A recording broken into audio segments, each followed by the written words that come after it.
在美国买房子，位置真的很重要。最近天气凉了，走路和上学的小朋友数量剧减。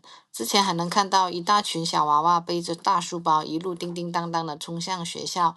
现在冷风一吹，大家纷纷改坐校车了。结果就是接娃的时候要排长长的车队。前几天再看见他们在队伍里面足足排了10多分钟。我们跟同学的妈妈聊天时，她说了一句：“还好我们离得远，可以校车接送，直接到家门口，特别省事。”好吧，离学校远，所以没有校车服务，怪不得朋友当初在买房的时候说，离学校要么近，要么远，中间最难受。不同的上学方式，美国的公立小学的小朋友一般有4种上学的方式：走路、骑车、开车、校车。至于选哪一种，就要看个人了，当然还跟房子的位置有关系。走路听起来是很健康的，但是真正走路上学的孩子并没有想象中的那么多，因为有些学校周围有大马路，车速很快，路口少红绿灯。如果要经过大路上学，走路的安全性则是要考虑的。一般学校会划一个步行区，上下学的时候会有老师拿着牌子指挥车辆，但是鉴于这边的天气，能走路的时间实在是不多的，而且离学校稍微远一点就不行了。早上着急慌忙的走20多分钟的路，大概率会迟到的。骑车夏天是最常见的，很多娃娃背着书包骑小车飞快的前进。小一点的时候有父母陪着骑，大一点的话就可以独立骑车上下学。但是，一到了冬天就会弹牙似的减少。骑车的好处就是速度快，小朋友还能一起社交，一起骑车。坏处就是天气决定一切。入冬之后，天气实在是不适合了，而且离得太远的话，骑车也是挺累的。家长开车，小学有专门的，像机场排队登记一样，一车接一车停好，放娃，后面的车再往前。这种方式看着方便，实则有点考验耐心。全校几百个孩子都集中在那15分钟，直接上学。只要天气不好，排队的时间就增长，放学更是麻烦，还得老师看着号码把小朋友一个个的从运动场叫出来。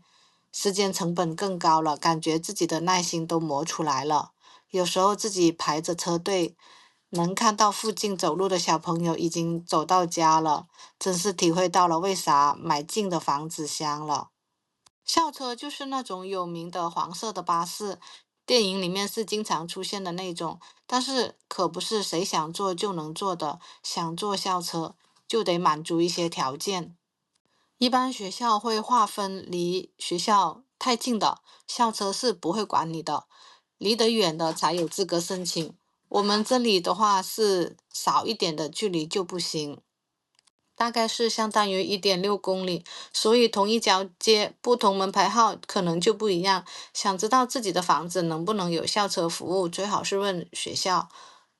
家的距离刚好快到边界，结果就是既没有步行区的便利，也没有校车的福利，每天还得开车排长队。另外，校车跟学区的关系很大，有个小朋友他们学区是谁都可以坐校车，但是只有一些可以免费的，太近的话交一些钱也可以享受校车的服务。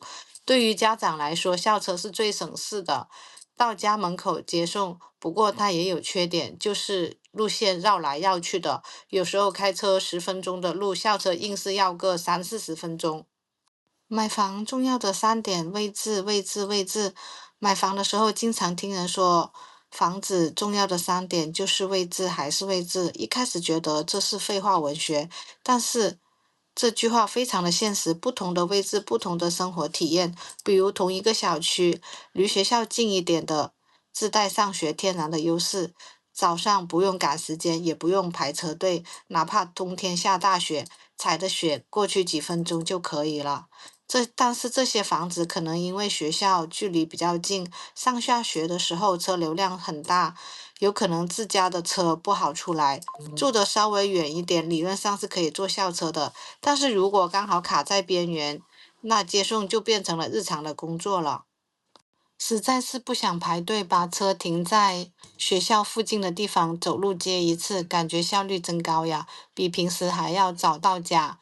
除了学校，如果住的离公园、活动中心近的话，那社交机会多一些，方便小朋友约着玩。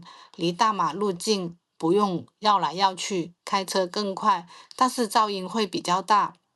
买房前的时候看房几十次，不觉得位置有什么差别，但是要住进去之后才意识到，这些微小的差距就是生活体验的来源。